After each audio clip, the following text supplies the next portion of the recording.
Anna ber út blöð, launin fyrir útburðin um 25.000 krónur á mánuði vegna svonefndrar króna á móti krónu skerðingar sem að kallast sérstök framfærslu uppbót, ber hún aðeins 2.000 krónur úr býtum. Ætlið þið að afnema þá króna á móti krónu skerðingu á næsta kjörtímabili? Sko, við eigum að hvetja fólk til þátttöku í samfélaginu en ekki letja. Þannig að við viljum klárlega draga úr skerðingum. Fólk á að geta aflað sér aukatekna án þess að eigi hættu að missa þetta öryggisnet.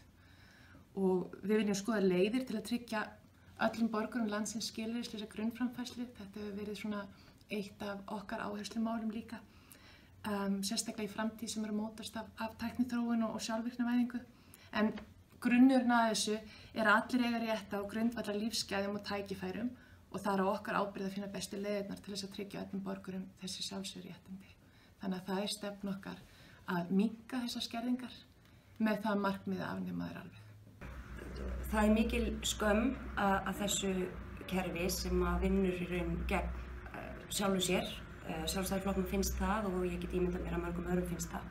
Það er í rauninni skömm að því að ekki hafi tekist að gera breytingar á tryggingakerfi öryrkja, þessu meðal annars. Og ég myndi segja að þetta sé eitt stærsta verkefni sem að bíður nýs þings. Það er langt frá því að vera í lagi, enda er krónu á móti krónu skerðing eitt af megin málunum 5 sem að Flokkur fólksins hefur sett á oddinn fyrir þessar alþingiskosningar. Enda eru við flokkurinn sem var stofnaður til þess að berjast gegn fátækt, til þess að berjast gegn því að okkur, öryrkjum, eldri borgurum og almenningi í landinu sem býr við bákjör sé mismunað. Þá er að koma í ljós og þú ætlar að afnema krónu móti krónu skerðinguna á næsta kjörtímabili. Hvenær er lögð áhersla á það? Strax, þetta eru grundvallaratriðin, þetta eru aðalbaráttumálin. Það er að afnema krónu á móti krónu skerðingar, þetta er áunnin þetta eru áunnin stjórnarskrárvarin réttur okkar. Það á ekki að taka af okkur það sem við þegar höfum aflað okkur og eigum rétt á að fá. Já, við ætlum að gera það og við leggjum áherslu á kerfisbreytingaverði í málefnum öryrkja eins og urðu í málefnum eldri borgara í ríkisstjórnartíð Framsóknarflokksins. En þar var þessi krónu á móti krónu skerðingu tekin út og það er mikilvægt að verði haft samráð milli öryrkjabandalagsins og stjórnvalda þessar kerfisbreytingar. Það er svona lykilatriði að þetta fari fram í samvinnu. Við síðustu ríkisfjármálaáætlun þá kom fram að krónu á móti krónu skerðingu yrði fram til ársins 2019. Við gagnrýndum það og við vildum að sú aðgerð yrði framkvæmd fyrr og lögðum áherslu á það í umsókn okkar ríkisfjármálaáætlunina. Þannig að svari er já, við viljum gera það og viljum gera það sem fyrst. Þetta er náttúrulega málefni sem er mjög í deiglunni og allir hafa áttað sig á því sem hafa fylgst með málefnum öryrkjabandalagsins eða á síðustu árum að þetta er alveg ótrúlega ósanngjarnt kerfi sem að verður að afnema og gera þetta umhverfið þannig og kerfið þannig að fólk hafi áhuga á því að vinna sér inn aukapening. Ég hef séð þetta áður og sá þetta á síðasta kjörtímabili og þetta er náttúrulega eins og svo margt annað sem viðkemur þessu blöskramanni og þessu verður að linna sko. Og hvenær það verður eins og ég segi það, ég get eiginlega svarað því bara með sömu svörum á áðan. Þetta fer allt eftir því hvort að samfélagi verður í ríkisstjórn eða ekki sko. Það er bara lykilatriði að þú ert í pólitík og þú ætlar að koma þínum áherslumálum sem eru klárlega þessi eðlis að afnema skerðingar. Ég vil afnema persónlega alla skerðingar á fatlað fólk og þá sem er að njóta bóta frá eða ég vil kalla það laun sko frá ríkinu. En þetta eins og segja, þetta veltur á því hvort að samfélagin í ríkisstjórn eða ekki. Ef að samfélagin verður í ríkisstjórn þá mun ég beita mér mjög fast fyrir því að þetta verði gert. Hvenær að gerast á kjörtímabilinu er ómögulegt að segja.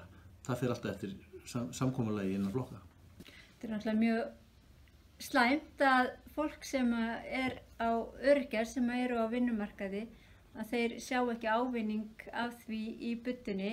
Það er náttúrulega vont fyrir einstaklingin sem lendir í þessu og það er vont fyrir samfélagið allt sem er þar með fullt af óvirku fólki. Þannig að já, við í Vinstri-hreyfingunni Grænum framboði, við höfum það í okkar samþykktu stefnu að við viljum hverfa frá krónu á móti krónu skerðingum. En við teljum einnig mikilvægt að hækka bætur almannatrygginga og að þær fylgi launaþróun í landinu. Fátækt í rauninni pólitískt val, ef svo má segja, og við viljum útrýma fátækt, þannig að við viljum hefjast handa strax við það að vinda ofan af því kerfi sem heldur fólki í fátæktara gildru. Þetta gert. Það þannig að ég var formaður nefndar endurskoðun almannatryggingakerfisins eftir að Pétur Heitir Blöndal féll frá. Illu heilli var það þannig að þegar sú nefnd skilaði af sér, þá tók Öryrkjabandalagið ekki þátt í niðurstöðu nefndarinnar, sem var þótti mjög miður. Og ég treinaði það að nefndir skilaði af sér í 2 mánuði til þess að reyna að ná samkomulagi sem því miður ekki tókst.